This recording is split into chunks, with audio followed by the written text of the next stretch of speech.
Okay, welcome back. We're on page 523 talking about symmetrical encryption. So there's two different types of encryption, symmetrical and asymmetrical.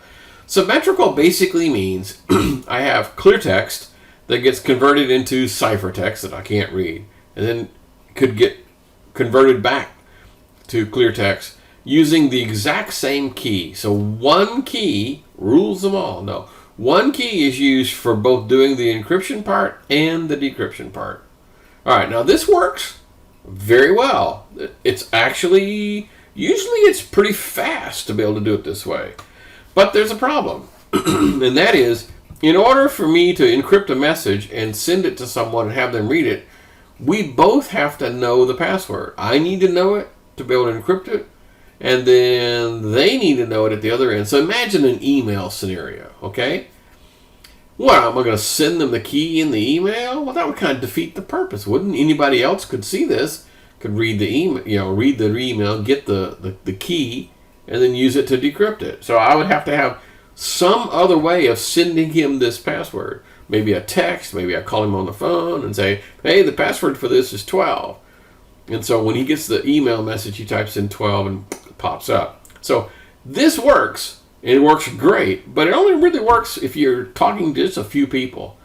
If you had more than, I don't know, 3 or 4, maybe a dozen people, this shared password thing, maybe I want to share it between this person and that person, and this person that person, but I don't want these two to know what the password is. In other words, I want to kind of keep it compartmentalized. So there's another technique. And the other technique is asymmetrical. So asymmetrical basically has 2 keys. I have one key that I use to do the encryption, and then another key that's used for doing the decryption. Now this sounds a little complex because at the other end, I have to do a decryption and blah, blah, blah, blah, blah. So let me talk about why this is kind of cool. First of all, the asymmetrical basically takes 2 to tango, 2 keys to make this thing work. One of them is used for encryption and one of them is used for decryption. As long as the other one is not being used, doesn't matter which one it is. So one of them is called the public key and the other one is called the private key. The private key is the only key that you need. You need to know your secret key. The public key you give away. Now right off the bat, if you're going, what? I have to give away my key? Yeah, you do. Let's go back to the email scenario. Let's say, for example, I'm sending an email to 150 people, and I was using this technique, okay? I would have to call 150 people on the phone and tell them what the password was. Really? But here, I can sign this document or encrypt this document with my private key and then just tell them where to go to get the public key that does the decryption. Okay, now it sounds a little weird, but it's designed for like sending out lots of things. Now, to make this work, I need a way of distributing keys. And so there's a system called PKI, Public Key Infrastructure. So PKI is all about how do I store keys and share them out. In Microsoft Exchange world, I would send an encrypted email to someone. The system itself would go look at the Exchange server, grab the key, pull it down, and do the thing, and we're done. So there's a lot more to this, and I don't want to make it too complex. And if you're still a little confused, that's okay. This is not really a security course. What you need to know is it takes 2 keys to run. One of them is used for one purpose, the other is used for the exact opposite. And to make this thing work, I need to have some sort of a technique for distributing public keys. So what's the scenario where I would use this? Well, if it was only 2 or 3 people. What's the scenario that I was using with this? Well, I got to have it available to a lot of people. Okay, that's really the key. Okay, so let's talk about a little bit more. So the purpose for encryption, okay, let's just back up a little bit. The purpose for encryption is so I can't read the message. Okay, so they type in hello and I go, I don't know what the heck that is. So encryption is to prevent people from looking at data. Okay? It does not necessarily prevent them from going in there and messing with it. Let's say you did a hello. I grab this and I add an extra character on here. The decryption would probably fail. And you'd go, hey, what happened? Send that to me over again. So I need a system to detect whether or not someone has messed around with it. Let me now give you an email example. So in an email example, my boss sends a note down to the finance people that says, that old Bob, he deserves $100 raise. Okay, so I intercept the message and add an extra 0 in there. So when it arrives at finance, it says, Bob's a pretty good guy. He needs $1,000 raise. Okay, I need a way to prevent that, and that's called integrity. So integrity is trying to determine, has anyone messed with the data, messed with the message since it left my hands? That's what it's all about. Has someone messed with it? If it's a file, it's, like it's a Word document, somebody went into the Word document and changed a letter or deleted something or added something. So we're not necessarily encryption we're talking about here. We're talking about just a technique to let you know whether or not somebody has messed with it. And they do this with a thing called a hash function. And it's kind of sort of similar to encryption in a weird way. Basically what it does, it takes the information in like an email or a Word document. It runs this through this little algorithm and spits out a number at the end. Okay? A 32-bit number. And so if I make a change anywhere in the document, you run that algorithm a second time and you compare the original hash value and then your hash value. You can look at it and go, whoops, something's wrong. Now, a lot of companies use this hash thing when you're downloading files. In the old days of the internet, back in the dial-up days, it was fairly common. If you were downloading a huge file, like, I remember when the Windows 95, ISO disk came out. And it was a pretty good size file for the day. 600 meg, it was pretty decent. And you're down on a 56K modem. And when you got that thing, you needed some way to know that it didn't somehow get a bit flipped in there somewhere, where it got somehow corrupted. So they produced a hash at the download site that tell you what the hash is. So you download it, and then you run the hash a second time, and you compare the two and go, okay, everything's cool. Now, it could be done manually, just like I just mentioned, or it could be done completely electronic. So a hash is what some people call a one-way encryption. That's a horrible term, encryption.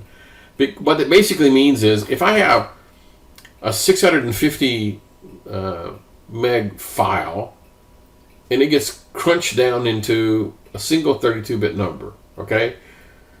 It should be fairly obvious to everyone that given that number, there is no way in hell that I could recreate the 600 megabyte file, right? So clearly, unlike this, where we're talking about getting things back, hashes are never used to get things back.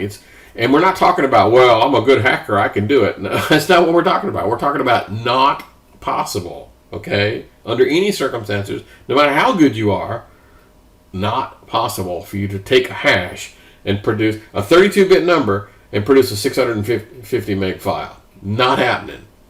Okay, so that's what a hash is. So let me ask you, how secret is this hash? I mean, do I want to keep those hash algorithms secret so no one can figure out how they work? No, I don't really care. In fact, most of the hash stuff out there is in the public domain. You can go get the source code and look at it. Freely available software you can download and run over the file to make sure it's what it's supposed to be. So the hashes are not secret, and typically there's no key or password that apply. You just apply this hash, and that's it, and then it just spits out the number. So there's typically there is a particular one that does use a key, but 99% of the time they don't. All right, so the hash algorithm is not secret. On page 524, they talk about secure socket layers. So we need a way to make sure that when we're talking over the internet, that no one can snoop and see what's going on. So let me just go through what the features of this is. All right, first, it provides authentication. When I connect to a website, SSL is going to tell me, is this the website who they say they are? Okay? Their certificate, their SSL certificate, is going to be trying to match to see, yes, this is the website which is supposed to be. It could, optionally, authenticate me, but in this scenario, that doesn't happen. When I go to Amazon, Amazon doesn't care if it's me. But I do care that I'm actually at the Amazon website. So it does provide server authentication. It also provides encryption, so no one can see the data in flight. So as the bytes are flying through the internet, no one can read the content. Let me rephrase that. Yes, they can see the content. They just can't read what it says, right? I'm not making it invisible. I'm making it look like that. So all they see is D*#3G. They can read, they can see it, they just can't read it. Okay, cool. So the idea behind this is that no one can steal my credit card number as it flies across the wire. That's pretty cool. And then the other one, it does integrity checking. It makes sure that everything that got sent didn't accidentally get corrupted in flight. That somehow a bit didn't get added or a bit didn't get lost. So it provides authentication, optionally in both directions, although it's rarely used. It provides encryption and that verification piece, the integrity piece. Okay. Most of the time when you go to one of these websites, there's a little padlock that shows up in the corner. So if I go to, well, I'll tell you what, you guys know what this thing looks like. A little padlock shows up. Maybe it turns a little different color. Something to let you know that you're on an SSL site. Okay. They talk about digital certificates again on page 524. So the digital certificate is the heart of this system. If you're a webmaster and you're putting together a web page, you probably need to get an SSL certificate for your website. Now, remember all those hosting options from Chapter 10? Most all of those, the hosting company will go get the certificate for you on your behalf. And sometimes it's just rolled into the price, so you don't have to pay extra for it. That's pretty cool. So in order for digital certificates to work, it has to be what's called a chain of trust. So I go to some trusted third party, okay? And this trusted third party says, I have verified that this website, www.amazon.com, is indeed legit. So if I trust them, and they trust Amazon, therefore I trust Amazon. That's the way a chain of trust works. Okay, so who are these people? Well, VeriSign is a company that's out there. If we go to VeriSign, they're going to try to sell me a certificate, but VeriSign is a company that produces certificates. So they have domain services and security services. So I want a new. Well, okay, I'm not going to go through all that. But they have a systems where I can buy a security certificate and put it on my web page so I can do SSL, because SSL requires a certificate. Can't do one without the other. All right. There is a way you can do what's called a self-signing certificate. I can go create my own certificate that says, I trust me. Okay. But when I put that out on a website, your browser is going to look at it and say, well, that's fine and dandy.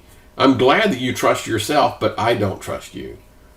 So that whole web of trust thing has to start with something that we both agree on.